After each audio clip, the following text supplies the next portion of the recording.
Okay, so what's been going on in banking over the last month? What's going to be happening as we go into August? I will, as ever, give you a quick rundown on the latest switching deals and offer offers. But before that, let's talk about some news and some changes that are worth knowing about. The first one is something called First Direct perks. Now, when I saw that this was coming along, I got a little bit excited. This could be a new extra reason to move to First Direct or stick with First Direct.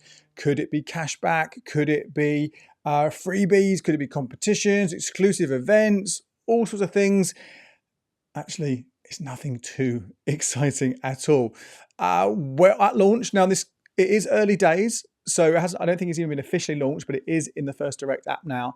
All I saw was a series of pretty generic offers, which if you shopped around and look elsewhere, you'd either get the same or similar. Maybe they will be the best deal when you need them, but I certainly wouldn't just assume they were. So for example, £65 off a Jet2 holiday, 2 midweek Cineworld tickets for £10, 15% off at Bills, £50 energy credit and £50 M&S gift card if you join Octopus Energy, 10% off and no joining fees at the gym group, 15% off a 3-year rail card at TrainPal, and up to £150 gift card if you join Cuckoo Broadband. Yeah, again, nothing very exciting there. Now, it doesn't mean that it's not going to change and it won't get better and other things won't come along. Maybe it's just too early. Obviously, we'll update you if anything else does happen. But if you are already a First Direct customer, don't forget, it has that very good 7% fixed regular saver, and as we'll get to later on, a decent switching deal right now. You may as well go into the app and activate this. You will need to set up a new account for this. Not a new bank account, that won't affect your First Direct login, but a new First Direct Perks login. So in the app, just go to the menu. So that might say more, it might show 3 little lines. Click that up, it will appear a tab that says Perks. Click that, and then it will open up a browser on your phone, and you can log in, set a password and so on, and you'll be able to see those offers as they are. Now, while we're talking about rewards, an update on the Halifax Reward accounts. Now, as I shared with you back in June, the Halifax Reward account is going to be changing substantially. Already, new customers can't activate the perks, and also since the middle of June, if you had an account that was due to renew, remember this is the one where every 12 months you could change or renew the reward you're getting, you've not been able to do that. So for example, I had an account that was due to renew in July. Sadly, I couldn't extend that, so that one will pretty much end this month. But one thing has changed since I first told you about this. Well, a couple of things, but one thing that's changed that's worth telling you about, and it's a good reason not to switch away until October time, if you switch away at all, of course, is that if you have any outstanding perks after the scheme ends in September, they'll be paid in a lump sum in October. So if you currently get £5 a month, and let's say your offer is due to end in December, well, that's October, November and December where you would have been getting that money, so they'll give you £15 in October.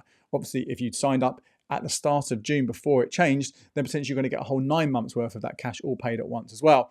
Similarly, if you're getting the cinema tickets, you will get those cinema tickets all in one go rather than monthly. So again, using that example of a December account, that's 3 cinema tickets you'll get in October. The only difference here is if you sign up for the magazine subscription, you won't continue getting that because obviously you can't get a year's worth of magazines or 3 months of magazines in advance. Instead, you will get the cash equivalent. You get £5 paid into your account. So if you do have 1, 2 or 3 of these Halifax Reward accounts, do not close them just yet. Wait until October when they all come through. Now, sticking with that, they also said at the time, Halifax told me that we'll announce what's happening in July to the Halifax Reward account. So I thought, well, understandably, their current format is not working for whatever reason. They say customers didn't sign up, didn't use it. So we'll get something exciting in return. Now, what has been announced last month in July, I'm hoping that's not all. I really hope that's not all, because what they have said is that you can now use your debit card fee-free abroad, your Halifax Reward debit card. Okay, fair enough. Nice to have, but there are plenty of other options out there. And also, from October, you'll be able to get up to 3% interest on balances up to £5,000, which is not very good. Like, you guys know this over at becleverwithyourcash.com/savings. We are daily updating all the best rates out there, and you can easily beat 3%.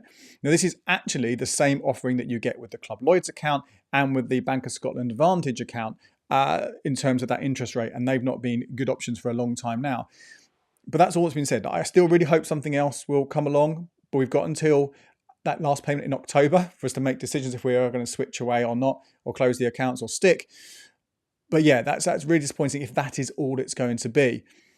And I do wonder, and this is just pure speculation, but if you've been opening up your Halifax or Lloyds or Bank of Scotland app recently, you'd have noticed at the beginning on that kind of start screen, it brings up the logos for all three of those banks and says part of the same family. So they're obviously trying to sort of remind us that you're a Halifax customer, but you're also a Lloyds customer effectively. You're also a Bank of Scotland customer effectively in the whole. And similarly, they did announce earlier this year that customers at each of those banks are going to be able to use branches at either of those banks. Now, that could obviously be essentially a cost-cutting exercise because you don't therefore need a Halifax and a Lloyds branch in the same high street if you can use them either way. So imagine we'd see some changes come along there. But I do wonder whether these changes to the Halifax Reward account, the fact that Halifax hasn't offered a switching deal in 2 years, July 2023 was the last time there was a consumer one-to-everyone Halifax switching deal, along with those other kind of bringing the brands together, whether they're just going to sort of quietly, not necessarily retire or get rid of the Halifax brand, but not really do much with it. The Bank of Scotland Vantage account, as I said, that one doesn't do anything really other than offer you that interest rate. There's no freebies that come with that. So it could well be that this is it. Of course, as soon as we hear any more, this is it, or there's more to come, I'll let you know. There have been a few other kind of takeover news to tell you about. And mainly I'm telling you about these things to say, don't worry just yet, nothing's changing, but you might have heard it in the background. You might be a bit concerned. The first one here is around Santander agreeing to buy TSB. So that is going to be a big deal. Okay, Santander already a big branch network, TSB, maybe not as big. Obviously, it used to be part of other banks and was split off from them before.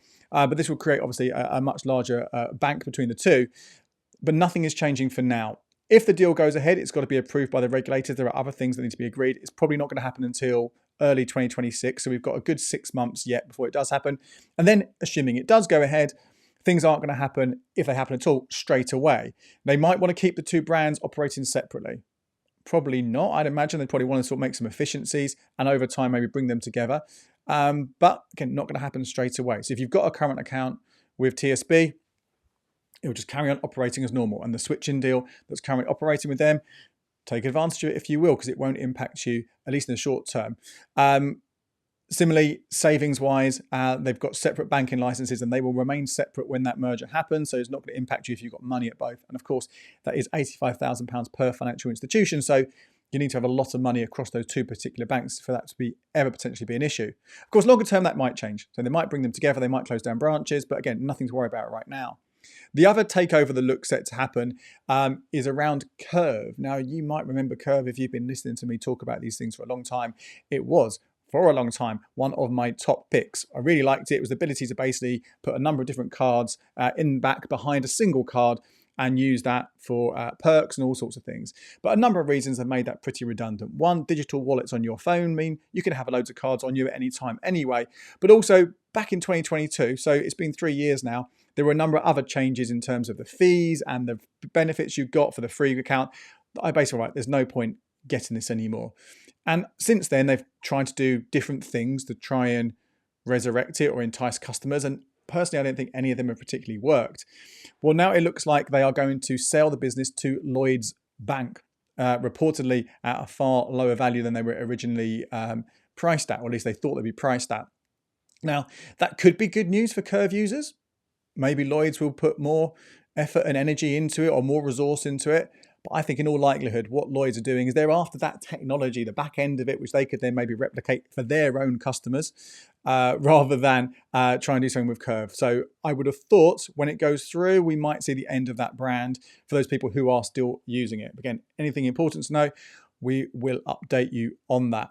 And before we get into the other kind of special offers that are going on right now, one quick one here about Moneyhub. Now, Moneyhub, you might know, is a budgeting app. It's one of the last remaining proper budgeting apps out there. The likes of Money Dashboard and On Trees, they all went a long time ago. Yonder went a long time ago. This is the last one.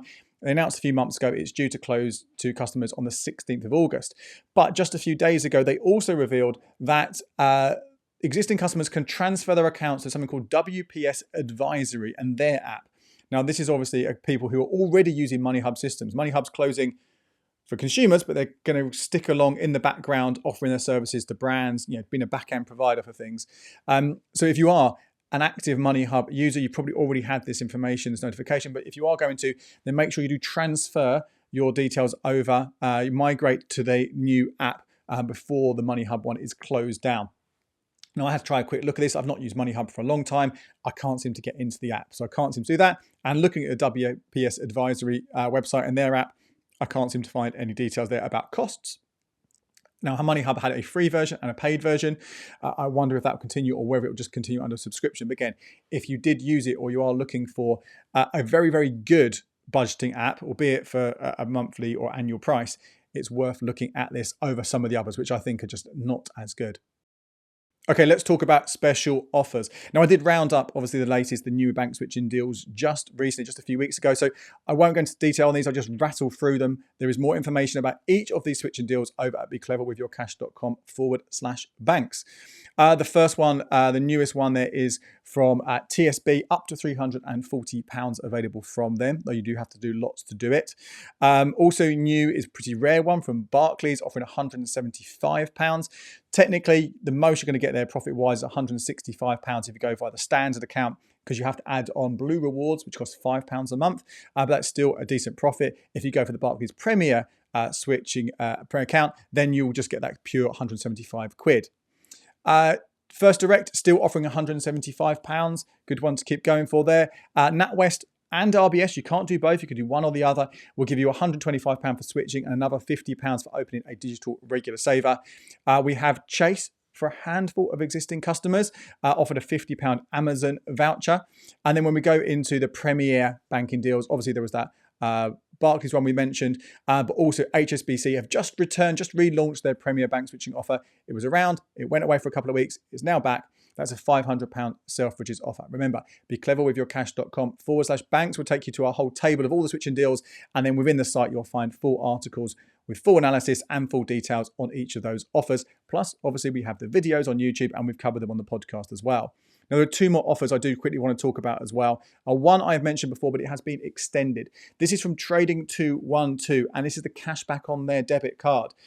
If you will agree to auto-invest your cashback, then you will get an increased rate of 1.5%. This was due to finish in early July. It's now been extended until early September, so the 5th of September, in fact. So if you are using Trading212 or you have the account there, then this is going to be one of the best places to get earning cash back at home and abroad. It's fee-free abroad as well. You'll also be able to, if you've not used Trading212 before, when you first set up your account, you can get a free share worth between £8 and £100. Got to go via a special link on that. So head to becleverwithyourcash.com and just search for Trading212 on there and you'll get that link to sign up. Now, the other one is a higher cashback rate. You will get 2% on this one, but it is only on overseas spending. And this is from iFAST. Now, we've not looked in detail at the iFAST account before, although it did win Best Newcomer at this year's British Bank Awards run by our partner website, Smart Money People. Now, from when I have looked at it, from what I've seen, this is not going to replace your main current account anytime soon. It's much more geared towards those who want like a multi-currency account, the ability to transfer cash internationally. But for most people who don't need to do that, it's not going to be the one to go for, although it does have spending insights. So we talked about Moneyhub and the other budgeting apps disappearing. Maybe if you do all your spending on this, you might get some good insights. But of course, other banks offer something similar as well. But this 2% cashback could be a reason to give it a go. Now, it is only on overseas spending, sadly, not on domestic spending at all. But again, this is the time where people are more likely to go abroad and spend money. So 2% back is the best you're going to get out there. Now, this will only run from the 1st of August to the 31st of October 2025. That's when this cashback will be available. If you are a new customer, maybe wait until the 1st of August, time of recording this at least, to sign up. But most of you would be fine just to go ahead with that. The cashback is capped at £25 a month. So that's on the first £1,250 you spend each month. There's also, just worth saying, there's 3.2% available on the balances you have there. So let's say you transfer your holiday cash over into this iFAST account. You'll earn interest on it. 3.2 is not amazing, but it's better than nothing, which most accounts will offer. And then obviously you can then get the 2% on top as well. And that is it for this month's current account update. We'll obviously share more with you over on the website when everything's happened. So make sure you do sign up to our newsletter, becleverwithyourcash.com/newsletter. If you're not already a member, it's absolutely free. You get it twice a week. My name's Andy Webb. Thanks so much for watching. Check out these videos here for more ways to make the most of your money.